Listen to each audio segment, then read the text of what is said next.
Welcome to 360 Tamil. இன்னைக்கு இந்த வீடியோல நம்ம எந்த படத்தோட எக்ஸ்பிளனேஷன் பத்தி பார்க்க போறோம்னா, தமிழ்ல இப்ப ரீசெண்டா வெளியான ராம் அப்துல்லா ஆண்டனி அப்படின்ற படத்தை பத்தி தான் பார்க்க போறோம். இது ஒரு பக்கவான கிரைம் த்ரில்லர் படம்னு சொல்லலாம். ஸ்டார்டிங்ல இருந்து எண்டிங் வரைக்கும் சூப்பரா கொண்டு போயிருப்பாங்க. முதல்ல இந்த படத்தோட பிளாட்டை பத்தி சொல்றேன். ஒரு பெரிய ஆளோட பேரன் இருக்கான் பாத்தீங்களா, காணாம போயிடுறான், பாடியா கிடைக்கிறான். இவனை யாரு கொலை பண்ணது அப்படின்ற மாதிரி ஒரு இன்ஸ்பெக்டர் வந்து விசாரிக்கிறாரு. கொலை பண்ணது யாருன்றத ஸ்டார்டிங்கே நமக்கு காமிச்சிருவாங்க. ஆனா போலீஸ் அவங்கள கண்டுபிடிக்கிறாரா இல்லையான்றதுதான் ரொம்ப இன்ட்ரெஸ்டிங்கா போகும். முடிவுல ஒரு தரமான ட்விஸ்ட் வச்சு இந்த படத்தோட கதையை முடிச்சிருப்பாங்க. கண்டிப்பா இந்த படம் உங்க எல்லாருக்குமே பிடிக்கும் நம்புறேன். எக்ஸ்பிளனேஷனுக்குள்ள போறதுக்கு முன்னாடி வீடியோக்கு ஒரு லைக் போடுங்க. இந்த எக்ஸ்பிளனேஷன் பிடிச்சிருந்ததுன்னா ஐப்னு ஒரு ஆப்ஷன் இருக்கும், அதையும் கிளிக் பண்ணி சப்போர்ட் பண்ணுங்க. மேற்கொண்டு பேசி டைம் வேஸ்ட் பண்ணாம நம்ம நேரடியா எக்ஸ்பிளனேஷனுக்குள்ள போயிடலாம். படத்தோட ஸ்டார்டிங் சீனே தூக்குல போடுறதுக்காக ஒருத்தரை கூட்டு வந்திருக்காங்க. தூக்குல போடுறதுக்கு முன்னாடி கடைசி ஆசையை கேட்பாங்கல்ல, அந்த மாதிரி அவர்கிட்ட உன்னோட கடைசி ஆசை என்னன்னு கேக்குறாங்க. அவர் அதுக்கு எந்த ஒரு பதிலும் சொல்லாம நின்னுட்டு இருக்காரு. இந்த இடத்துல தான் இவர் சில விஷயங்களை யோசிச்சு பாக்குற மாதிரி காட்டுறாங்க. ஒரு பெரிய பணக்கார ஸ்கூல்ல நமக்கு காட்டுறாங்க. ஒரு பெரிய ஆளோட பேரா இருக்கான் பாத்தீங்களா, கலர் டிரெஸ்ல வந்து இறங்குறான். இன்னைக்கு பர்த்டேவா இருக்கும், அதனால தான் கலர் டிரெஸ்ல வந்திருக்கான். இப்ப அப்படியே கட் பண்ணி ஒரு கவர்மெண்ட் ஸ்கூல்ல நமக்கு காட்டுறாங்க. ராம் வந்திருக்கானான்னு கேட்கும்போது ராம் வரலன்ற மாதிரி சொல்றாங்க. அப்துல்லா வந்திருக்கானான்னு கேட்கும்போது வரலன்னு சொல்றாங்க. ஆண்டனி வந்திருக்கானான்னு கேட்கும்போது வரலன்னு சொல்றாங்க. இந்த மூணு பசங்களுமே வேற ஒரு பகுதியில ஏதோ ஒரு பிளான் போட்டுட்டு இருக்கிறது நமக்கு தெரிய வருது. மூணு பேருமே லீவ் போட்டு இந்த பிளான் எல்லாம் போட்டுட்டு இருக்காங்க. ஏன் எதுக்குன்றது நமக்கு கிளியரா தெரிய மாட்டேங்குது. என்னதான் இவங்க ஸ்கூலுக்கு வரலனாலும் வீட்டை பொறுத்த வரைக்கும் ஸ்கூலுக்கு தான் போறோன்ற மாதிரி தான் கிளம்பி இருப்பாங்க. இந்த ராம பொறுத்த வரைக்கும் இந்து ஃபேமிலியை சேர்ந்தவனா இருப்பான். இந்த பையனோட அப்பா இருக்காருல, புக்ஸ் எல்லாம் வந்து கோணி பையில போட்டு வச்சிருக்காரு. அந்த புக்ஸ் எல்லாத்தையும் இவன் கீழே வந்து போட்டுறான். அந்த கோணி பை வேணும்ன்ற மாதிரி நைஸா வீட்ல இருக்கவங்களுக்கு தெரியாம கொண்டு போறான். இப்போ அப்துல்லான்ற பையனோட வீட்டை காட்டுறாங்க. அந்த பையனுக்கு அப்பா அம்மா அண்ணெல்லாம் இருக்காங்க. அண்ணன் இருக்காரு பாத்தீங்களா, அப்பா நமாஸ் பண்ணும் போது ஏதோ ஒரு திருட்டுத்தனம் பண்ணிட்டு இங்க இருந்து கிளம்புறாரு. அப்பாவும் ஓரக்கண்ணால இந்த விஷயத்தை பாக்குற மாதிரி நமக்கு காட்டுறாங்க. இப்பதான் அப்துல்லாவை காட்டுறாங்க. இவன் தான் அப்துல்லாவா இருப்பான். இவனுமே கிளம்பும் போது அப்பா கிட்ட சொல்ல மாட்டான், நைஸா கிளம்பி போறான். எதுக்காக நைஸா கிளம்பி போறான் அப்படின்ற மாதிரி அப்பாவும் யோசிச்சுட்டு இருக்காரு. இப்ப மூணாவது பையனை காட்டுறாங்க. இவன் பேரு ஆண்டனி அப்படின்றது. இவனோட அப்பா இருக்காருல, எப்ப பாரு குடிச்சிட்டு கீழே விழுந்து கிடப்பாரு. இவன் அப்பாவை பெருசா கண்டுக்காம வீட்டுக்குள்ள வந்துடுறான். இவனோட அம்மா இறந்து போயிருக்காங்க போல. இப்ப அம்மாக்காக கேண்டில் எல்லாம் ஏத்தி வச்சிட்டு இருக்கான். இவன் வீட்டுல இருந்து சில பொருள் எல்லாம் எடுத்துக்கிறான். இவனுக்கு முன்னாடி அப்துல்லான்னு ஒரு பையனை காமிச்சாங்கல்ல, அவன் வீட்டுல இருந்து அருவாலை கொண்டு வந்திருப்பான். ஆக மொத்தத்துல எல்லாருமே ஒவ்வொரு பொருளை கொண்டு வந்திருக்காங்கன்றது நமக்கு தெரிய வருது. ஒரு பையனை ஸ்டார்டிங் நமக்கு காமிச்சாங்கல்ல, அந்த பையன் ஈவினிங் ஆட்டோக்காரர் கூட சேர்ந்து கிளம்பிட்டு இருக்கான். இவன் கழுத்துல செயின் இருக்கிறது அந்த ஆட்டோ டிரைவரும் குறுகுறுன்னு பார்த்துட்டு இருக்காரு. வண்டி ஒரு இடத்துல நிறுத்திடுறாரு. நைஸா இவனோட செயினை திருடிடலாமான்ற மாதிரிலாம் யோசிக்கிறாரு. என்ன நிறுத்திட்டீங்கன்ற மாதிரி இந்த சின்ன பையன் கேட்கிறான். என்னன்னு தெரியலப்பா, வண்டியில பிரச்சனை போல, இரு சரி பண்ணிடுறேன் அப்படின்ற மாதிரி இவருமே சரி பண்ற வேலை எல்லாம் பண்ணிட்டு இருக்காரு.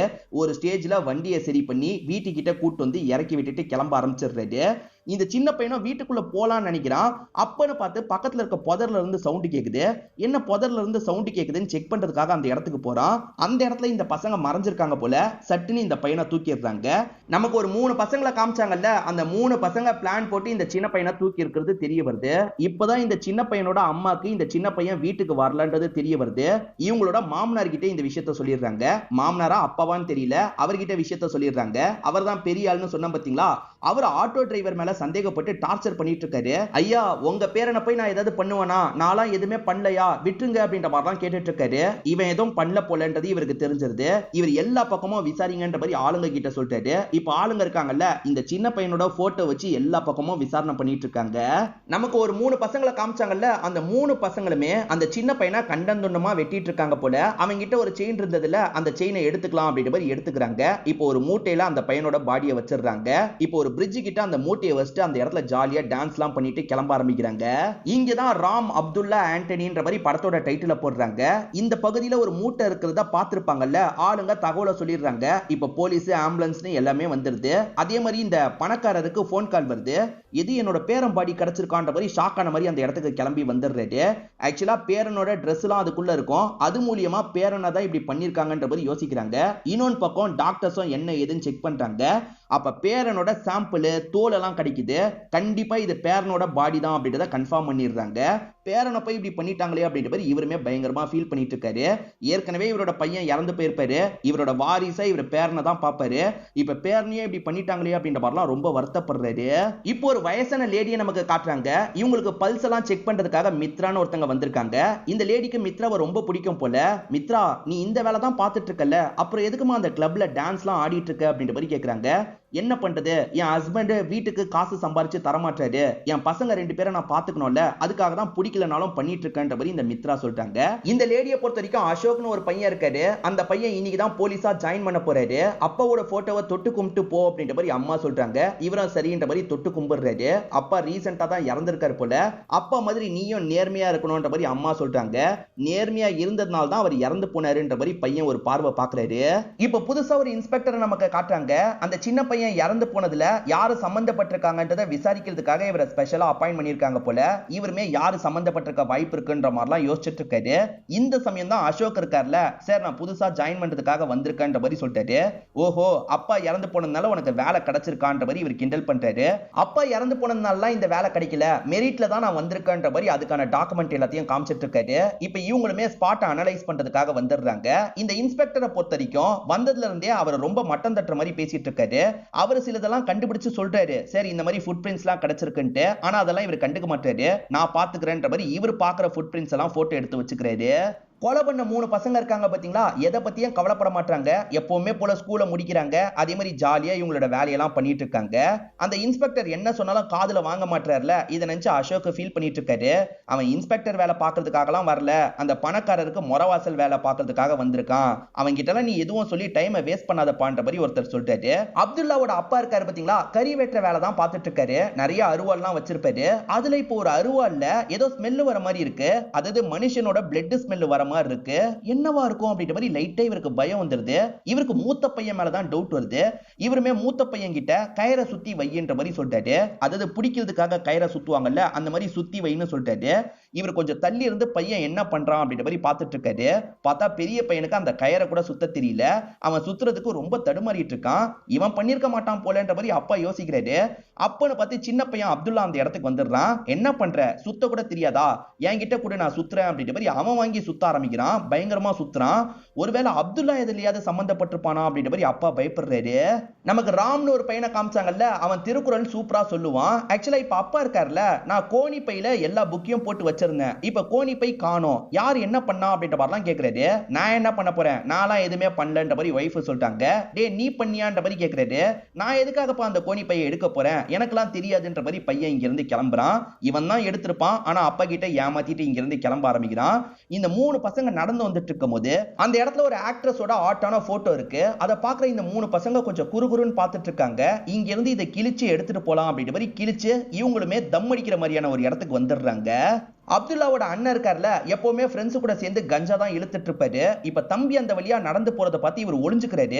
ஏன்டா அவன் தம்பியை பார்த்து ஒளிஞ்சிட்டு இருக்க, அவனுமே அந்த தம் அடிக்கிற இடத்துக்கு தான் போறான், அவனுங்களுமே இந்த விஷயத்தை தான் பண்ணிட்டு இருக்காங்க அப்படின்ற மாதிரிலாம் ஃப்ரெண்ட்ஸ் சொல்றாங்க. அப்ப நம்ம தம்பியுமே இந்த விஷயத்தை தான் பண்ணிட்டு இருக்கானா அப்படின்ற மாதிரி அண்ணன் யோசிக்கிறாரு. இப்ப இவங்க வந்த வேலை முடிஞ்சிருச்சுல, கிளம்பலாம்னு நினைக்கிறாங்க. அப்படி கிளம்புறதுக்காக போகும்போது தான் அந்த இடத்துல ஒரு செயினை பாக்குறாங்க. ஸ்டார்டிங் ஒரு சின்ன பையன் கொல்லப்பட்டான் பாத்தீங்களா, அந்த சின்ன பையனோட செயினா தான் இருக்கும். இவங்களுமே தங்க செயின் அப்படின்ற மாதிரிலாம் சந்தோஷப்படுறாங்க. ஆக்சுவலா அந்த 3 பசங்க கிட்ட தான் செயின் இருந்திருக்கும், அது தெரியாம மிஸ் ஆயிருக்கும். அது இப்ப இந்த அண்ணனுக்கு கிடைச்சது இல்ல.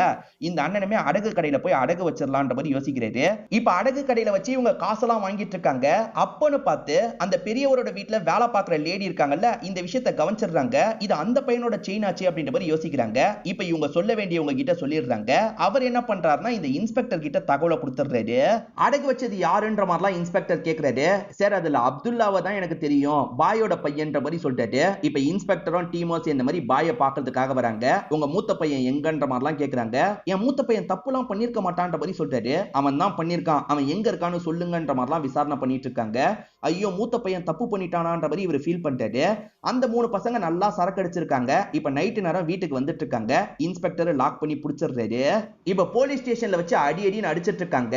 இந்த பாய் என்ன பண்றாருன்னா வேற ஒரு லாயரை கூட்டு வந்துடுறாரு. அந்த லாயரை எப்படி சார் நீங்க டார்ச்சர் பண்ணுவீங்க, எந்த அடிப்படையில நீங்க கூட்டு வந்தீங்க, விடுங்க சார் அப்படின்ற மாதிரிலாம் பேசிட்டு இருக்காரு. அந்த லாயரை எதிர்த்து இவரால எதுவுமே பண்ண முடியல. சரி இப்போதைக்கு கூட்டு போங்க, எவிடன்ஸ் மாட்டுச்சுன்னா அவ்வளவுதான் அப்படின்ற மாதிரி வார்னிங் கொடுத்து இங்க இருந்து அனுப்பி வச்சிடுறாரு. இவனுங்களும் காயம்பட்ட மாதிரி நடந்து வந்துட்டு இருக்காங்க. அப்ப ஃப்ரெண்ட்ஸ் இருக்காங்கல்ல, முன்னாடி போன உன் தம்பிக்கு செயின் கிடைச்சிருந்ததுன்னா நல்லா இருந்திருக்கும், அவனுங்க அடி வாங்கியிருப்பாங்க, நம்ம தப்பிச்சிருக்கலாம்ன்ற மாதிரி பேசுறாங்க. இது எல்லாத்தையும் இன்ஸ்பெக்டர் கவனிச்சிடுறாரு. எது முன்னாடி தம்பி போனானா அப்படின்ற மாதிரி கேக்குறாரு. ஆமான்ற மாதிரி இவங்களும் சொல்றாங்க. புதுசா சேர்ந்திருக்க போலீஸ் பேரு அசோக்னு சொன்ன பாத்தீங்களா, அந்த அசோக்கோட அம்மாக்கு ஹெல்த் செக்அப் பண்றதுக்காக அடிக்கடி மித்ரான்றவங்க வீட்டுக்கு வருவாங்க. அந்த மித்ராவை பொறுத்த வரைக்கும் கிளப்ல வந்து கொஞ்சம் ஆபாச நடனம் ஆடுறவங்களா இருப்பாங்க. அவங்கள டிராப் பண்றதுக்காக இவர் நடுவுல வருவாரு போல. பேரனை இழந்தாரு பாத்தீங்களா, அவரோட பேரு குருமூர்த்தி அப்படின்றது. ஆக்சுவலா இந்த குருமூர்த்தி தான் இந்த இன்ஸ்பெக்டரை இந்த இடத்துக்கு வர வச்சிருப்பாரு. உன்னை நம்பி வர வச்சேன், ஆனா நீ இன்னும் கண்டுபிடிக்காம இருக்க, இன்னும் எவ்வளவு நாள் தான் எடுத்துக்க போற, சீக்கிரமா சம்பந்தப்பட்டவங்கள கண்டுபிடி, அவங்களோட கதையை முடிக்கணும் அப்படின்ற மாதிரிலாம் கோவமா சொல்லிட்டு இருக்காரு. அன்னைக்கு நாள் நைட்டு இன்ஸ்பெக்டர் குளிச்சுட்டு நடந்து வரும்போது அந்த ஃபுட் பிரிண்ட்ஸை பாக்குறாரு. ஏற்கனவே இவர் ஃபுட் பிரிண்ட்ஸை போட்டோ எடுத்தார்ல, அதுல 6 விரல் இருக்கும். இப்பதான் இவருக்கு ஒரு விஷயம் ஸ்ட்ரைக் ஆகுது. பாயோட மூத்த பையனை பிடிக்கலான்னு வீட்டுக்கிட்ட போகும்போது அந்த அப்துல்லான்ற பையனை பார்த்திருப்பாரு. அவன் காலை கவனிச்சிருப்பாரு. கால்ல 6 விரல் இருந்திருக்கும். அப்ப அப்துல்லாவோட ஃபுட் பிரிண்ட்ஸ் எதனால அங்க வந்தது, அப்துல்லா இதுல சம்பந்தப்பட்டிருக்கான் போல அப்படின்ற மாதிரிலாம் யோசிக்கிறாரு. இந்த 3 பசங்க நடந்து வரும்போது ஒரு கார்காரர் தள்ளி விட முடியுமான்னு கேக்குறாங்க. இந்த 3 பசங்களும் தள்ளி விடுறாங்க. இன்ஸ்பெக்டருக்கு இவங்க 3 பேர் மேல சந்தேகம் வந்துருச்சுல, இவங்களோட ஃபிங்கர் பிரிண்ட் எடுக்கிறதுக்காக தான் இந்த மாதிரி பண்ணிருப்பாரு. இப்போ இந்த 3 பசங்களோட ஃபிங்கர் பிரிண்ட்டையும் எடுத்துறாரு. இந்த 3 பசங்க எப்பவுமே ஒரு இடத்துக்கு போவாங்கல்ல, அந்த இடத்துல வச்சு பேசிட்டு இருக்காங்க. எப்பவுமே ட்ரக் எடுக்கிறவங்க தான் இந்த இடத்தை யூஸ் பண்ணுவாங்க போல. இப்ப போலீஸுங்க ரைடுக்காக வந்திருக்காங்க. இவங்கள மாதிரி நிறைய பேர் இங்க இருந்து தப்பிச்சு ஓடிட்டு இருக்காங்க. ஓடி வந்துட்டு இருக்க ஒருத்தர் டயர்ட் ஆகி நிக்கிறாரு. அப்பதான் ஒரு தலை இருக்கிறத கவனிக்கிறாரு. அங்க ஈயெல்லாம் மொச்சிட்டு இருக்கிறதும் இவருக்கு தெரிய வருது. ஏதோ தலை கிடைச்சிருக்குன்ற மாதிரிலாம் போலீஸ்க்கு தகவலை கொடுத்துறாரு. இப்ப இன்ஸ்பெக்டரும் டீமும் வந்துடுறாங்க. ஆக்சுவலா அங்க பன்னியோட தலை தான் கிடைச்சிருக்கு. பன்னியை யார் இந்த இடத்துல சாவடிச்சு வச்சிருக்கான்னு யோசிக்கிறாங்க. பக்கத்துல இருக்க ஒரு பாலடைஞ்ச வீடை இன்ஸ்பெக்டர் கவனிக்கிறாரு. இப்ப உள்ள வந்து செக் பண்றாரு. அந்த இடத்துல நிறைய பகுதியில ரத்த கரை இருக்கிறது இவருக்கு தெரிய வருது. சோ அந்த சம்பவத்தை இந்த இடத்துல வச்சுதான் பண்ணிருக்காங்க போல அப்படின்ற மாதிரி இவருமே அங்க இருக்க பிளட், அதே மாதிரி அங்க இருக்க ஃபிங்கர் பிரிண்ட் எல்லாத்தையும் எடுத்துட்டு இருக்காரு. எல்லாத்தையும் மேட்ச் பண்ணி பார்க்கும்போது இந்த 3 பசங்க தான் சம்பந்தப்பட்டிருக்காங்க அப்படின்றது இவருக்கு தெரியுது. ஏன்னா 3 பசங்க அந்த நாள் ஸ்கூல்லயும் லீவ் போட்டிருப்பாங்க. இப்ப பேரண்ட்ஸ் எல்லாம் ரொம்ப ஷாக் ஆகுறாங்க. நம்ம பசங்களாம் அப்படி பண்ணிருக்க மாட்டாங்கன்னு யோசிக்கிறாங்க. உங்க பசங்க தான் பண்ணிருக்காங்கன்ற மாதிரி இவரும் அரெஸ்ட் பண்ணிடுறாரு. இந்த 3 பசங்களை ஒப்படைக்கிறதுலாம் இவரோட வேலை கிடையாது. அந்த குருமூர்த்தி ஆள் அனுப்புறேன் விட்டுன்ற மாதிரி சொல்லியிருப்பாரு. சரின்ற மாதிரி இவரும் ஏத்துக்கிறாரு. கூடியே இருக்க இந்த அசோக் இந்த விஷயம்லாம் தெரியுது. இந்த பசங்களுக்கு எப்படியாவது ஹெல்ப் பண்ணும் அப்படின்ற மாதிரி அசோக்கும் இந்த இடத்துல யோசிக்க ஆரம்பிக்கிறாரு. இவங்களோட ஜீப் ஒரு இடத்துல நின்னுட்டு இருக்கும் போது அந்த குருமூர்த்தியோட ஆளுங்க இந்த இடத்துக்கு வந்துடுறாங்க. வந்தவங்க அந்த 3 பசங்களையும் வண்டியை விட்டு இறக்கி வேகமா இங்க இருந்து கூட்டு போயிட்டு இருக்காங்க. இந்த பசங்களும் தப்பிச்சு ஓடலாம்லாம் ட்ரை பண்றாங்க. ஆனா அவனுங்க வெறித்தனமா சாவடிக்கிறதுக்கு ட்ரை பண்றாங்க. அப்பன்னு பார்த்தா அசோக் இந்த இடத்துல என்ட்ரியை கொடுக்குறாரு. இந்த பசங்களை காப்பாத்துறதுக்காக சண்டை போடுறாரு. இங்க இருந்து கிளம்பி போங்கடா அப்படின்ற மாதிரி இந்த பசங்களை அனுப்பி வச்சிடுறாரு. இவர் தான் சண்டை போட்டாருன்னு மத்தவங்களுக்கு தெரியக்கூடாதுல்ல, அதனால இவருமே இந்த ஸ்பாட்டை விட்டு கிளம்பிடுறாரு. இப்ப அப்படியே கட் பண்ணி மித்ரா டான்ஸ் பண்ணிட்டு இருக்க இடத்தை காட்டுறாங்க. ஒரு கிளப்ல டான்ஸ் பண்றாங்கன்னு சொன்ன பாத்தீங்களா, அந்த டான்ஸ்லாம் பண்ணிட்டு இப்ப ரெஸ்ட் எடுக்கிறதுக்காக ரூம்க்கு வராங்க. அந்த ரூம்ல தான் இந்த 3 பசங்க ஒளிஞ்சிருக்கிறத பார்த்து கொஞ்சம் ஷாக்லாம் ஆயிட்டு இருக்காங்க. அதே மாதிரி இந்த 3 பசங்க இந்த இடத்துக்குள்ள நுழைஞ்சத இந்த இடத்துல இருக்க எட்டு லேடியும் கவனிச்சிருப்பாங்க. குருமூர்த்தியோட ஆளுங்களுக்கும் போலீஸுங்களுக்கும் தகவலை கொடுத்துடுறாங்க. இப்ப போலீஸ் இன்னொன்னு வாட்டி குருமூர்த்தி ஆளுங்க கிட்ட ஒப்படைக்கலாம்னு நினைக்கிறாரு. ஆனா இப்ப டைம் சரிப்பட்டு வராது, இன்னொரு நாள் பாத்துக்கலாம்ன்ற மாதிரி குருமூர்த்தி கிட்ட சொல்றாரு. சரின்ற மாதிரி குருமூர்த்தியை ஏத்துக்கிறாரு. இவனுங்க தான் பண்ணாங்கன்னு தெரிஞ்சிருச்சு, ஆனா ஏன் பண்ணாங்கன்றது தெரியல. இப்ப இன்ஸ்பெக்டருமே இவங்க 3 பேர் கிட்ட ஏன்டா பண்ணீங்கன்னு கேக்குறாரு. இவனுங்க தெனாவட்டா சிரிக்கிறாங்க, எதுவுமே சொல்ல மாட்டாங்க. இதனால இன்ஸ்பெக்டர் இவங்களை எல்லா ரூபத்திலையும் டார்ச்சர்லாம் பண்றாரு. அப்பயே இவனுங்க சொல்லவே மாட்டோன்ற மாதிரி சொல்லிட்டு இருக்காங்க. இப்படி டார்ச்சர் பண்ணிட்டு இருக்கிறது ஹியூமன் ரைட்ஸ் கமிஷனை சேர்ந்த ஒரு லேடிக்கு தெரிஞ்சிருது போல. அந்த லேடியை எப்படி சார் ஒரு 3 சின்ன பசங்களை நீங்க டார்ச்சர் பண்ணுவீங்க, இதெல்லாம் ஏத்துக்கவே முடியாது, நீங்க சிறுவர் சீர்திருத்த பள்ளியில முதல்ல போய் விடுங்கன்ற மாதிரிலாம் சொல்லிட்டு இருக்காங்க. இவரால லீகலா எதுவுமே பண்ண முடியல, சரின்ற மாதிரி ஏத்துக்கிறாரு. இப்ப வேற வழி இல்லாம பசங்களை அந்த பகுதிக்கு அனுப்பி வச்சிடுறாங்க. இதெல்லாம் பார்த்து குருமூர்த்தி கடுப்பாயிடுறாரு. என்ன பண்ண போறன்ற மாதிரி கேக்குறாரு. கவலைப்படாதீங்க, என்கிட்ட வேற ஒரு வழி இருக்கு, அங்க இருக்க சில பசங்களை எனக்கு தெரியும், அவங்க கவனிச்சுப்பாங்க அப்படின்ற மாதிரிலாம் சொல்றாரு. அந்த இடத்துக்கு இந்த 3 பேர் புது பசங்க, ஆனா ஏற்கனவே ரவுடித்தனம் பண்ற மாதிரி நிறைய பசங்க இருப்பாங்க பாத்தீங்களா, அவங்கள விட்டு காலி பண்ணலான்ற மாதிரி யோசிக்கிறாங்க. அவங்க எல்லாருமே இந்த 3 பசங்க கிட்ட வம்பு பண்றதுக்காக வந்துட்டு இருக்காங்க. ஆனா இந்த 3 பேர் இருக்காங்கல்ல, அவங்களையே அடிச்சு ஓடலாம் விட்டுட்டு இருக்காங்க. சோ இந்த பசங்க கொஞ்சம் தைரியசாலியான பசங்க தான் அப்படின்ற மாதிரி நமக்கு காட்டுறாங்க. ராமோட அப்பாவும் அப்துல்லாவோட அப்பாவும் சேர்ந்த மாதிரி ஒரு லாயர் கிட்ட பேசுறதுக்காக வராங்க. எப்படியாவது காப்பாத்தித்தாங்கன்ற மாதிரி பேசிட்டு இருக்காங்க. இந்த லாயர் இருக்கார்ல, அந்த 3வது பையனோட அப்பா வரலையான்ற மாதிரி கேக்குறாரு. ஆண்டனியோட அப்பாவை பத்தி கேக்குறீங்களா, அவன் குடிகாரன், அவன்லாம் வரமாட்டான்ற மாதிரி இவங்களுமே சொல்லிட்டு இருக்காங்க. அவர் எப்பவுமே குடிச்சிட்டு விழுந்து கிடப்பாரு. ஆனா இப்ப பையன் ஜெயில இருக்கான்னு தெரிஞ்சோன்னா இவரோட மனசு மாறிடுது போல. இவருமே கடவுள் கிட்ட வேண்டிட்டு இருக்காரு, எப்படியாவது என்னோட பையனை காப்பாத்தி கொடுப்பா அப்படின்ற மாதிரிலாம் கேட்டுட்டு இருக்காரு. இப்ப 2-3 பேர் இந்த பசங்க கிட்ட பேசுறதுக்காக வராங்க. ஏதோ ஒரு காரணத்துக்காக தான் இந்த விஷயத்தை நீங்க பண்ணிருக்கீங்கன்றது எங்களுக்கு தெரியுது, என்ன என்ன காரணம்ன்றத சொல்லுங்க, முடிஞ்ச அளவுக்கு நாங்க ஹெல்ப் பண்றதுக்கு ட்ரை பண்றோம், நீங்க தான் பண்ணீங்களா இல்ல வேற யாராவது பண்ணாங்களா அப்படின்ற மாதிரியும் கேட்டுட்டு இருக்காங்க. இவனுங்க 3 பேருமே என்ன பண்றதுன்னு யோசிச்சுட்டு இருக்காங்க. ஒரு ஸ்டேஜ்ல நடுவுல இருக்க ஆண்டனி இருக்கான் பாத்தீங்களா, நானும் அப்துல்லாவும் சேர்ந்து தான் இந்த விஷயத்த பண்ணோம், இதுக்கும் ராம்க்கும் எந்த ஒரு சம்பந்தமும் கிடையாதுன்ற மாதிரி சொல்றான். இதனால ராம ரிலீஸ் பண்ணிடுறாங்க. ராமும் சேர்ந்து பண்ண மாதிரி தான் காமிச்சிருப்பாங்க, என்னன்னு தெரியல ராம் பண்ணலன்ற மாதிரி அந்த 2 பசங்க சொல்லிடுறாங்க. நல்ல வேலைங்க நம்ம பையன் பண்ணல, இதுக்கப்புறம் அந்த 2 பசங்க கூட சேரவே விடக்கூடாது அப்படின்ற மாதிரி ஹஸ்பண்டும் ஒய்ஃபும் பேசிட்டு இருக்காங்க. அப்ப ஆண்டனியோட அப்பா இருக்கார்ல, என் பையனை வெளியே எடுக்கிறதுக்கு ஹெல்ப் பண்ணுங்கன்ற மாதிரிலாம் கேட்கிறாரு. உன் பையன் தப்பு பண்ணா அதுக்கான தண்டனை அனுபவிக்க போறான், இதுக்கப்புறம் இந்த பக்கம்லாம் வராதுன்ற மாதிரி இவருமே சொல்லி அனுப்பி விடுறாரு. இப்ப ஆண்டனி அப்பா சோகமா போயிட்டு இருக்கும் போது இந்த பையன் ராம் இருக்கான் பாத்தீங்களா, இவருக்கு பக்கத்துல வந்துடுறான். அங்கிள் உங்க பையன் எப்படியும் சீக்கிரமா வந்துருவான், என்ன ஒரு இடத்துக்கு கூட்டு போங்கன்ற மாதிரி சொல்றான். இவருமே கூட்டு போறன்ற மாதிரி ஏத்துக்கிறாரு. இந்த பையன் எங்க வந்திருக்கானா மித்ராவை பாக்குறதுக்காக வந்திருக்கான். ஆக்சுவலா இன்னைக்கு மித்ரா பார்த்து முதல்ல பயந்துருப்பாங்க, ஆனா அதுக்கப்புறம் மித்ரா இவங்க கூட பேசலாம் ஆரம்பிச்சிடுறாங்க போல. ஜெயில இருக்கவங்கள பாக்குறதுக்காக வரலாம் பாத்தீங்களா, அந்த மாதிரி ஆண்டனி பையனை பாக்குறதுக்காக வந்திருக்காரு. உன் பையன் உன்னை பார்க்க விரும்பல, கிளம்புன்ற மாதிரி அங்க இருக்கவங்க சொல்றாங்க. டே கண்ணா, எதனால பார்க்க விரும்பலன்றது எனக்கு புரியுதுடா, அப்பா இதுக்கப்புறம் குடிக்க மாட்டேன்டா, உன்னை நல்லபடியா பாத்துக்கிறேன்டா, என்ன பாக்குறதுக்காக வான்ற மாதிரிலாம் கேட்கிறாரு. பையன் கொஞ்சம் தள்ளி இருந்து இவர் பேசுறதெல்லாம் கவனிச்சுட்டு தான் இருக்கான், ஆனா அந்த இடத்துக்கு போக கூடாதுன்ற மாதிரி உறுதியா இருக்கான். கிளாஸ்ல எல்லா பசங்களும் ராம கிண்டல் பண்ணிட்டு இருக்காங்க. அப்பதான் திருக்குறள் ஒப்பிக்கிற போட்டி மாதிரி நடக்க போது போல, அதாவது இவங்க ஸ்கூல் லெவல்ல இல்லாம இந்த டிஸ்ட்ரிக்ட் லெவல்ல நடக்க போது போல, அதுக்கு பேரை கொடுங்கன்னும் போது ராமே பேரை கொடுத்துடுறாரு. இவர் நல்லா சொல்லுவார்னு சொன்ன பாத்தீங்களா, அதனால பேரெல்லாம் கொடுத்துடுறாரு. இப்ப அந்த போட்டியும் நடந்துட்டு இருக்கு. ஒரு பெரிய நெட்வொர்க் தான் ஸ்பான்சர் பண்ணி இந்த போட்டியை நடத்திட்டு இருக்காங்க.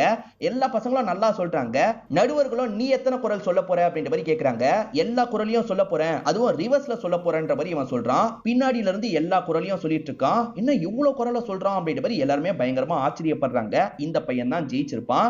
ஆக்சுவலா இதெல்லாம் ஒருத்தங்க ஸ்பான்சர் பண்ணதா சொன்ன பாத்தீங்களா, அந்த ஸ்பான்சர் பண்ணவங்க ஜெயிச்சவனை நம்ம கௌரவிக்கணும், அது மூலியமா நம்ம பிராண்டை பெரிய லெவலுக்கு கொண்டு போகணும்னு யோசிக்கிறாங்க. ஆனா ஜெயிச்ச பையன் நான் கலந்துக்கிறதுக்கு வரமாட்டேன்ற மாதிரி பிரச்சனை பண்ணிட்டு இருக்கான். இது கலந்துக்க வரமாட்டானா, அவனை எப்படியாவது வர வைக்கணும் அப்படின்ற மாதிரி இவங்களுமே யோசிக்கிறாங்க. இப்ப ஸ்கூல்ல பேசிட்டு இருக்காங்க. அந்த பையனை கூப்பிட்டும் பேசுறாங்க. அந்த பையன் என்ன சொல்றானா, என் ஃப்ரெண்ட்ஸ் 2 பேர் வந்தாதான் நான் அந்த அவார்டை வாங்குவேன்ற மாதிரி சொல்றான். சரி அந்த ஃப்ரெண்ட்ஸையும் வர வச்சிடலான்ற மாதிரி யோசிக்கிறாங்க. ஆனா அந்த ஃப்ரெண்ட்ஸ் 2 பேர் சிறுவர் சீர்திருத்த பள்ளியில இருக்கிறது தெரிய வருது. அங்கிருந்து வர வைக்கணுமா, சரி எப்படியாவது நான் வர வைக்கிறேன் அப்படின்ற மாதிரி இந்த பிசினஸ் மேனுமே சொல்றாரு. சார் இதெல்லாம் அவசியமா அப்படின்ற மாதிரி அசிஸ்டன்ட் கேக்குறாங்க. நம்ம பிசினஸ் அடுத்த லெவலுக்கு கொண்டு போனோம்னா இந்த மாதிரி விஷயத்தெல்லாம் பண்ணதான் செய்யணும், யார் யார்கிட்ட பேசணும்னு எனக்கு தெரியும், பேசி வர வைக்கிறேன்ற மாதிரி சொல்றாரு. இப்ப அந்த 2 பசங்கள ஃபங்க்ஷன்ல கலந்துக்கிறதுக்காக இவர் வர வைக்கிறதுக்கான ஏற்பாடெல்லாம் பண்றாரு. இந்த டிஸ்ட்ரிக்ட பொறுத்த வரைக்கும் குருமூர்த்தி பெரிய ஆளா இருப்பாரு, அவருமே சீஃப் கெஸ்ட் மாதிரி வராரு. இதை தாண்டி டிஸ்ட்ரிக்ட் கலெக்டர் இருக்காரு பாத்தீங்களா, அவரும் இந்த இடத்துக்கு வந்துடுறாரு. இந்த இடத்துல வச்சு எதுக்காகடா பண்ணன்ற மாதிரி ஆண்டனியோட அப்பா கேட்கிறாரு. ஆண்டனி எதுவுமே பேச மாட்டாரு. அந்த போட்டியில ஜெயிச்சது ராம் தானே. இப்ப ராம ஸ்டேஜுக்கு கூப்பிடுறாங்க. ஸ்டேஜுக்கு வந்த ராம் இருக்காரு பாத்தீங்களா, எனக்கு அவார்டு வேணான்ற மாதிரி சொல்றாரு. இங்க எதுக்காக வேணான்னு சொல்றேன்ற மாதிரி எல்லாருமே கேட்டுட்டு இருக்காங்க. கலெக்டரும் என்னப்பா பிரச்சனைன்னு கேக்குறாரு. என் ஃப்ரெண்ட்ஸும் இந்த இடத்துக்கு வரணும்ன்ற மாதிரி சொல்றான். ஃப்ரெண்ட்ஸ் கீழே தான் உட்கார்ந்துட்டு இருக்காங்க. போலீஸ் பாதுகாப்போட தானே வந்திருக்காங்க, கூப்பிடுங்கன்ற மாதிரி கலெக்டர் சொல்றாரு. அதனால அந்த 2 பசங்களும் இந்த இடத்துக்கு வந்துடுறாங்க. இப்ப வந்த ஆண்டனி இருக்கான்ல, சார் உங்களுக்கு என்னெல்லாம் அதிகாரம் இருக்குன்ற மாதிரி கேக்குறான். கலெக்டரும் இவருக்கு இருக்க அதிகாரத்தை பத்தி எல்லாம் சொல்லிட்டு இருக்காரு. அப்ப ஆண்டனி என்ன சொல்றானா, இந்த இடத்துல பீடி கஞ்சாலாம் நிறைய யூஸ் பண்ணிட்டு இருக்காங்க, அதெல்லாம் மொத்தமா உங்களால தடுக்க முடியுமா அப்படின்ற மாதிரி கேக்குறான். என்ன இவன் இப்படி கேக்குறான்ற மாதிரி எல்லாருமே வித்தியாசமா பார்த்துட்டு இருக்காங்க. இப்பதான் இந்த 3 பசங்க சேர்ந்து ஒரு விஷயத்த சொல்ல ஆரம்பிக்கிறாங்க. பீடி சுருட்டுற வேலை எல்லாம் பாப்பாங்க பாத்தீங்களா, ஆண்டனியோட அம்மாவை பொறுத்த வரைக்கும் அந்த வேலை தான் பாப்பாங்க. கலெக்ட் பண்றதுக்காக ஒரு நபர் கலெக்ட் எல்லாம் பண்ணிட்டு போயிடுறாரு. இப்ப ஆண்டனியோ ஸ்கூல்லாம் முடிச்சுட்டு வீட்டுக்கு அம்மா கிட்ட பேசிட்டு இருக்காரு. அம்மா கிட்ட பேசும்போது என்ன சொல்றாருன்னா, நீ கவலையே படாதமா, அந்த ஃபேக்டரிக்கே உன்னை முதலாளி ஆக்குறேன் அப்படின்ற மாதிரிலாம் சொல்லிட்டாரு. இது அந்த ஃபேக்டரியை நீ ஆரம்பிப்பியா, நானே வேற வேலை இல்லாம தான் இந்த விஷயத்த பண்ணிட்டு இருக்கேன், இது பண்றதே தப்புடா, இதனால தான் நிறைய பேரோட வாழ்க்கையே சீரழியுது, இதை சுருட்டும் போதே எனக்கு எவ்வளவு பாதிப்பு ஏற்படுது தெரியுமா, இதெல்லாம் புடிச்சா எவ்வளவு பாதிப்பு ஏற்படும், நீ எந்த காலத்திலயும் அப்படி பண்ணிடக்கூடாதுன்ற மாதிரி பேசிட்டு இருக்காங்க. அப்ப பயங்கரமா இருமல் வருது. இவனும் என்னாச்சு ஏதாச்சுன்னு பாக்குறான். அப்படி இரும்பிட்டு இருக்கவங்க கையில பிளட் எல்லாம் வர ஆரம்பிச்சிருது. அதனால அம்மாவை ஹாஸ்பிட்டலுக்கு கூட்டு போனோம் அப்படின்ற மாதிரி ஹாஸ்பிட்டலுக்கு கூட்டு வந்துடுறான். செக் பண்ணி பார்க்கும் போது இவங்களுக்கு கேன்சர் வந்திருக்குன்றது தெரிய வருது. இதெல்லாம் சுருட்டுறாங்கல்ல, அதனால தான் வந்திருக்கு இருக்குன்றதும் தெரிய வருது. அம்மாவை காப்பாத்தணும்னா நிறைய காசு வேணும்ன்ற மாதிரி சொல்லிட்டாங்க. இந்த பையனுக்கு என்ன பண்றதுன்னு தெரிய மாட்டேங்குது. அப்பா சுத்த பொறுப்பே இல்லாதவரா இருக்காரு. எப்ப பாரு குடிச்சிட்டு விழுந்து கிடக்குறாரு. என்ன பண்றது அப்படின்ற மாதிரி இந்த பையன் யோசிக்கிறான். ஃப்ரெண்ட்ஸ் கிட்ட இந்த விஷயத்த சொல்றான். ஃப்ரெண்ட்ஸ் நாங்க ஹெல்ப் பண்றோம்ன்ற மாதிரி சொல்லிட்டாங்க. என்னதான் இருந்தாலும் 3 பேருமே சின்ன பசங்கள்ல கிடைக்கிற பார்ட் டைம் வேலை எல்லாத்தையும் பண்ணிட்டு இருக்காங்க. இந்த 3 பசங்களால பெருசாலாம் காசை சேர்க்க முடியல. கொஞ்சம் கொஞ்சம் தான் சேர்க்க முடியுது. அப்பப்ப ட்ரீட்மெண்ட் பண்ணுவாங்கல்ல, அந்த விஷயத்தெல்லாம் இந்த பசங்க பண்ணிட்டு இருக்காங்க. ஆனா அதையும் அப்பா கெடுக்கிறாரு. கையில காசு இருந்ததுன்னு வச்சுக்கோங்களேன், புடுங்கிட்டு போய் குடிச்சு காலி பண்ணிடுறாரு. அம்மாக்கு மொட்டை போடணும்ன்ற நிலைமை வருது. அம்மா மொட்டைலாம் போடுறாங்க. முடிஞ்ச அளவுக்கு அம்மாவை காப்பாத்துறதுக்கு ட்ரை பண்றாங்க. அதை மீறியும் அம்மா ஒரு ஸ்டேஜ்ல இறந்து போயிடுறாங்க. இதுக்கெல்லாம் காரணம் இந்த சுருட்டு. அதே மாதிரி இங்க கஞ்சா சப்ளை நிறைய நடக்குதுல்ல, அதுதான் காரணம். இந்த இடத்துல இந்த பீடியெல்லாம் ரெடி பண்றதுக்கு ஒரு ஃபேக்டரி இருக்கு. அந்த ஃபேக்டரியை நம்ம கொளுத்தி விட்டுணும்ன்ற மாதிரி யோசிக்கிறாங்க. குருமூர்த்தி தான் அந்த ஃபேக்டரியோட ஓனரா இருப்பாரு. நைட்டு நேரம் கொளுத்தி விட்டுலாம்ன்ற மாதிரி முடிவெடுக்கிறாங்க. அந்த ஃபேக்டரியை நோக்கி வந்துட்டு இருக்காங்க. ஆனா அந்த இடத்துல குருமூர்த்தி இருக்காரு பாத்தீங்களா, ஒரு கான்ஸ்டபிளை போட்டு அடிச்சிட்டு இருக்காரு. இந்த கான்ஸ்டபிள் தான் அசோக்கோட அப்பாவா இருப்பாரு. அதாவது கஞ்சாலாம் எடுக்கிறவங்களை பிடிக்கும் போது இந்த இடத்துல தான் கஞ்சாவும் வாங்கணும்ன்ற மாதிரி சொல்லியிருப்பாங்க. அதாவது இவர் பீடி ஃபேக்டரி வச்சிருக்காரு, ஆனா கஞ்சாவும் சப்ளை பண்ணிட்டு இருக்காரு. ஆமாண்டா, நான் தான் கஞ்சாவை சப்ளை பண்றேன், பெரிய இவனா நீ, இப்போ உன் கதையை முடிக்க போறேன்ற மாதிரிலாம் பேசி கதையை முடிச்சிட்டு இருக்காரு. இது எல்லாத்தையும் இந்த இடத்துக்கு வந்த பசங்க கவனிச்சிடுறாங்க. ஐயோ அப்படின்ற மாதிரி இங்க இருந்து தப்பிச்சு ஓடிட்டு இருக்காங்க. அசோக்கோட அம்மா இருக்காங்கல்ல, இன்னும் அப்பா வீட்டுக்கு வரலன்னு சொல்லிட்டாங்க. அசோக்கும் அப்பா எங்க போயிருப்பாரு அப்படின்ற மாதிரி ஒவ்வொரு இடமா தேடி அலைஞ்சிட்டு இருக்காரு. அப்படி தேடி அலைஞ்சிட்டு இருக்கும் போதுதான் இந்த 3 பசங்க பயந்த மாதிரி ஓடி வராங்க. இந்த 3 பசங்களுமே நடந்த விஷயத்தை இவர்கிட்ட சொல்லிட்டாங்க. என்னடா சொல்றீங்க, சரி நீங்க வீட்டுக்கு போங்க அப்படின்ற மாதிரி இவர் அந்த ஸ்பாட்டுக்கு வந்துட்டு இருக்காரு. இவர் அந்த ஸ்பாட்டுக்கு வரதுக்குள்ள அவங்க என்ன பண்ணுவாங்கன்னா அப்பாவை எரிச்சு விட்டுட்டு போயிடுறாங்க. எரிஞ்சிட்டு இருக்க அப்பாவை பத்தி இவர் பயங்கரமா ஃபீல்லாம் பண்ணிட்டு இருக்காரு. இதுக்கு காரணமான அந்த குருமூர்த்தியோட கதையை முடிக்கணும்ன்ற மாதிரி நைட்டோட நைட்டா அருவாளை எடுத்துட்டு இவர் கிளம்பிட்டு இருக்காரு. அம்மா தான் தடுக்கிறாங்க. நீ இப்படி பண்ணணும்னு நினைக்கிறது தப்புப்பா, சட்ட ரீதியா ஏதாவது பண்ண முடிஞ்சா பண்ணு, நீ போலீஸா மாறு அப்படின்ற மாதிரிலாம் சொல்லிட்டு இருக்காங்க. இவருமே என்ன பண்றதுன்னு யோசிக்கிறாரு. சரி வேற எப்படியாவது இவங்களை பழி வாங்கலாம் அப்படின்ற மாதிரி ஒரு முடிவை எடுத்திருப்பாரு. இதெல்லாம் கேட்டுட்டு இருக்க குருமூர்த்தி இருக்கார்ல, என்னடா நல்லவங்க மாதிரி பேசிட்டு இருக்கீங்க, அப்பாவியான என்னோட பேரனை சாவடிச்சீங்கல்ல அப்படின்ற மாதிரி கேட்கிறாரு. உங்க பேரனை நாங்க சாவடிக்கல அப்படின்ற மாதிரி இவங்க சொல்றாங்க. அப்பதான் கூட்டத்தெல்லாம் விலக்கிட்டு அந்த பேரன் இந்த இடத்துக்கு வரான். அப்புறம் எப்படி இந்த பேரனோட சாம்பிள்லாம் கிடைச்சதுன்ற மாதிரி ஒரு கேள்வி இருக்கு பாத்தீங்களா. இவங்களுமே காரணத்தை சொல்றாங்க. இவங்க பண்ண எல்லா விஷயத்துக்கும் அசோக்கும் ஹெல்ப்லாம் பண்ணிருப்பாரு.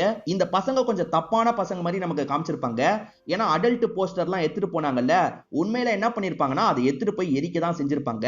ஏன்னா அது சிகரெட்டை ப்ரோமோட் பண்ற மாதிரி இருக்கும், அதனால தான் எரிச்சிருப்பாங்க.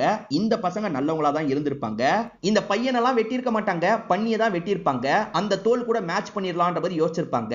ஆனா அதுக்கு கூட இந்த பையனோட தோல் கொஞ்சம் வேணும். இந்த பையன் இவங்க பேசின எல்லா விஷயத்தையும் கவனிச்சிருப்பான். இவங்க நல்ல நோக்கத்துக்காக தானே இந்த விஷயத்த பண்றாங்க, என்னோட சதையை வேணா கொஞ்சம் வெட்டிக்கோங்கன்ற மாதிரி சொல்றான். அதாவது அந்த தோல் கூட லைட்டா இந்த பையனோட தோலையும் கலந்திருப்பாங்க. மத்தபடி இந்த பையனை எதுவுமே பண்ணிருக்க மாட்டாங்க. அசோக் இருக்கார்ல, நீங்க தான் இந்த பையனை பாத்துக்கணும்ன்ற மாதிரி மித்ரா பொறுப்புல தான் ஒப்படைச்சிருப்பாரு. மித்ரா முதல்ல அந்த 3 பசங்களை பார்த்து ஷாக் ஆயிருப்பாங்க. ஆனா அந்த 3 பசங்களை வச்சு அசோக் தான் ஒண்ணு பண்ணிட்டு இருக்காருன்னு தெரிஞ்சோன்னே மித்ரா அந்த 3 பசங்களுக்கும் சப்போர்ட் பண்ண ஆரம்பிச்சிருவாங்க. இந்த 3 பசங்களுக்கு பிரச்சனை வரும்போதெல்லாம் அசோக் தான் தடுத்து காப்பாத்திருப்பாரு. அசோக் சார் தான் இந்த விஷயத்தெல்லாம் பண்ணாரு அப்படின்ற மாதிரி இந்த பசங்களுமே சொல்லிட்டு இருக்காங்க. இவங்க 3 பேருமே ஜெயில இருக்கும் போதுதான் அந்த திருக்குறள் போட்டியை பத்தி அசோக் தெரிய வருது. அசோக் இருக்கார்ல, ராம் உன்னால முடியும்ல, நீ எப்படியாவது அதுல ஜெயிக்கணும், அதனால ராம வெளியே போற மாதிரி நீங்க ஏதாவது பண்ணுங்கன்னு சொல்லியிருப்பாரு. அதனால ராம்க்கும் இதுக்கும் சம்பந்தம் இல்லைன்ற மாதிரி அந்த 2 பசங்க அனுப்பி வச்சிருப்பாங்க. அது மூலியமா தான் இந்த இடத்துல வந்து உங்ககிட்ட பேசிட்டு இருக்கோன்ற மாதிரி இந்த பசங்க சொல்லிட்டாங்க. இதெல்லாம் கேட்டு முடிக்கிற கலெக்டர் இருக்கார்ல, இதெல்லாம் நான் நினைச்சா மட்டும் பண்ண முடியாதுப்பா, இதுக்கு நிறைய ப்ரொசீஜர்லாம் இருக்கு, இப்ப முடியாதுன்ற மாதிரிலாம் சொல்லிட்டு இருக்காரு. சார் ஏற்கனவே ரொம்ப பேர் பாதிக்கப்பட்டுட்டாங்க, ஏதாவது பண்ணுங்க பண்ணுங்கன்னு பசங்க கேட்கறாங்க, ரொம்ப கஷ்டம்ன்ற மாதிரிலாம் அவர் சொல்லிட்டு இருக்காரு. இது கஷ்டமா, இவ்வளவு பண்ணியும் கஷ்டம்னு சொல்லுவீங்களா, இதுக்கப்புறம் எங்களால முடியாதுன்ற மாதிரி இந்த பசங்க வேகமா வெளியே ஓடுறாங்க. இப்ப ஆண்டனியோ உடம்புல பெட்ரோல் எடுத்து ஊத்திடுறான். கொளுத்திப்பன்ற மாதிரி சொல்லிட்டு இருக்கான். அப்படிலாம் பண்ணிடாத, வேணான்ற மாதிரி சொல்றாங்க. எனக்கு வேற வழி தெரியலன்ற மாதிரி அவனே கொளுத்திக்கிறான். இதை பாக்குற அப்பா பயங்கரமா ஃபீல் பண்ணிட்டாரு. இப்ப பசங்க பேரண்ட்ஸை மீறி அவனை காப்பாத்துறதுக்காக போயிட்டு இருக்காங்க. பேரண்ட்ஸ் வேணான்ற மாதிரி தடுக்கிறதுக்கு ட்ரை பண்றாங்க. அதே மீறியும் அந்த 2 பசங்க காப்பாத்துறதுக்காக பக்கத்துல போறாங்கல்ல, அவங்களுமே அந்த இடத்துல பத்தி எரிய ஆரம்பிச்சிடுறாங்க. ஆக மொத்தத்துல 3 பசங்க இந்த இடத்துல இறந்து போயிடுறாங்க. அந்த குருமூர்த்தியோட பேரனே அவங்கள காப்பாத்துங்கன்ற மாதிரிலாம் கத்துறான். இந்த ஃபேக்டரி எல்லாம் இதுக்கப்புறம் நடத்தாதீங்க தாத்தா, தப்பு தாத்தா அப்படின்ற மாதிரிலாம் சொல்லிட்டு இருக்கான். அவருக்கு என்ன சொல்றதுன்னே தெரியல. அவருமே பேரனை பிடிச்சிட்டு இருக்காரு. இது எல்லாத்தையும் அசோக்கும் கவனிச்சிட்டு இருக்காரு. ஸ்டார்டிங் யாரோ யோசிச்சு பார்த்த மாதிரி காமிச்சாங்கல்ல, அசோக் தான் யோசிச்சு பார்த்திருப்பாரு. அந்த 3 சின்ன பசங்களை மேனிபுலேட் பண்ணி இப்படிலாம் பண்ண வச்சதே அசோக் தான்ற மாதிரி கேஸை திருப்பிடுவாங்க.